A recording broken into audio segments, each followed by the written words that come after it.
not protected, not supposed to be given out, and you cannot progress unless you answer the question that you have worked 3 months with the species in question at the spill, which is primarily pelicans and water birds. There could also be mammals that come in from the spill as well. Yes, I'm a city apartment dweller. I mean, is there room for me to be helpful with this? I can't take animals home. Well, a good bit of what we do at Clearwater is all done right at the facility. We have both the education and a rehab. So we have most people on shifts that work at the facilities. I'll hand it back to Bo now. I guess we're on a roll with a few questions here.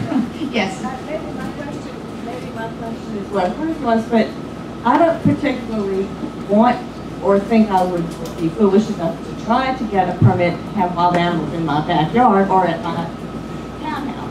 But if I wanted to become permitted to go help wash oiled birds, do you have to go through all this training and get permitted to have them at your house?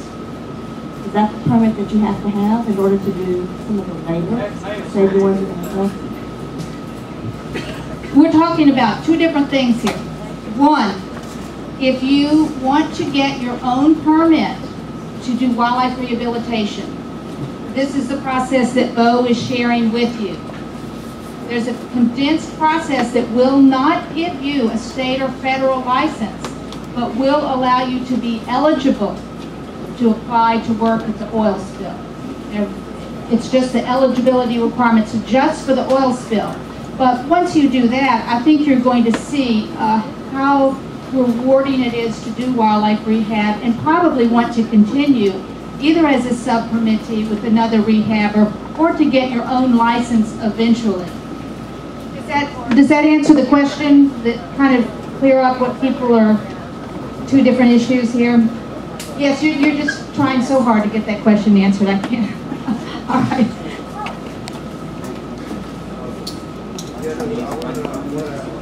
What I saw in Grand Isle, I know is that there's a group of people that are actually going out there and picking up the animals for BP and sending them over to Jackson, right?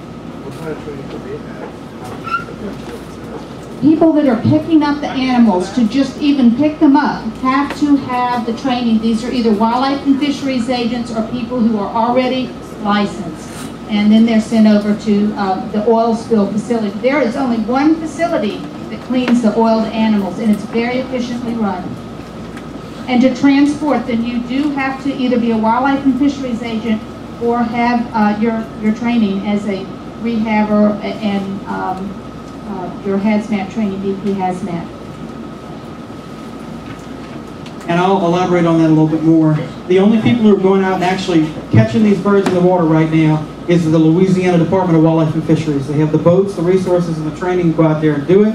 But right now, they are the only ones, and it's their agents that are going out there and actually plucking the animals from the water who are oiled and then bringing them to the Fort Jackson Wildlife Rehab Center.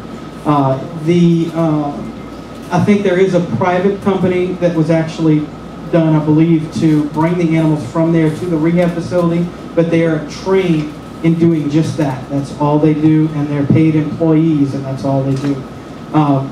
The rehab center is set up very well. I've worked there, Nancy has worked there.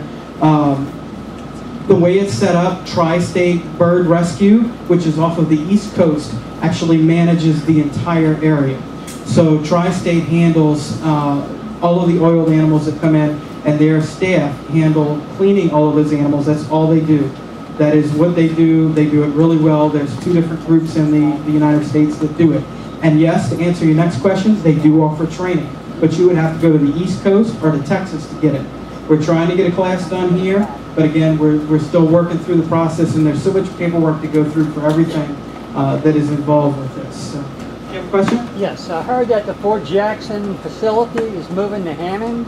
Yes, Fort Jackson is moving to Hammond. They haven't moved yet. They're building the facility right now, so they're building it just for that. Do you have any projected date as to when that might open? I have no idea. Again, I'm not the group that is down there. The group that has the control of that center, again, is Tri-State Bird Rescue, who is down there, along with the International Bird Rescue and Research Center out of the California coast. Do you have a question? Yeah, so what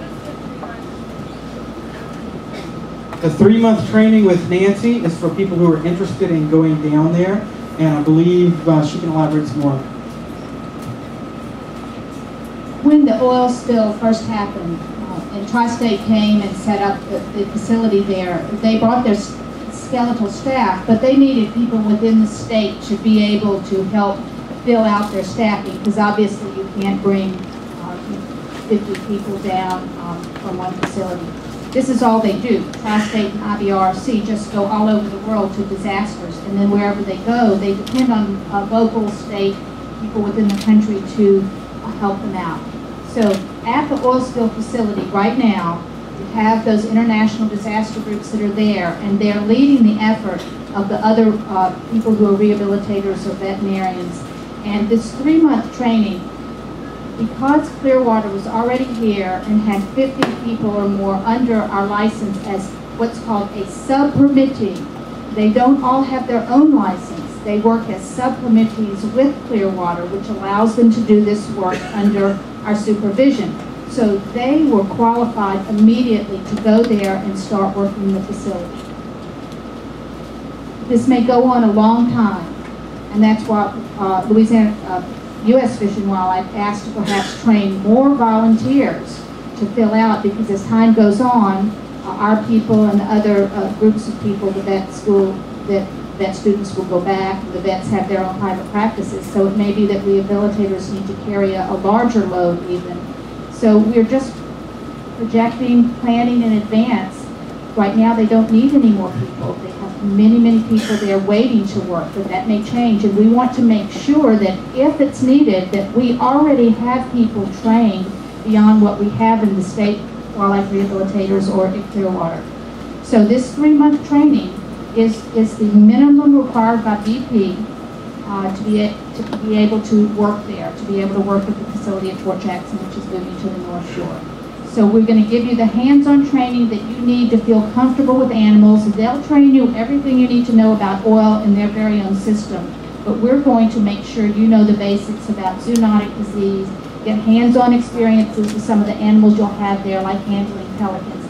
That is what the 3 months is. The 3 months will not give you a license, but if you complete it and all goes well, you can be a sub-permittee under Clearwater. I'll add you to our list, send your name in, and then you can apply to work there. And since your name will be on the list, when you apply, you won't have any further screening, which is a large measure what I've been doing in Clearwater, is screening people in the state for their licensing and making sure. And we see that we could use more people to make sure we have it covered in the future.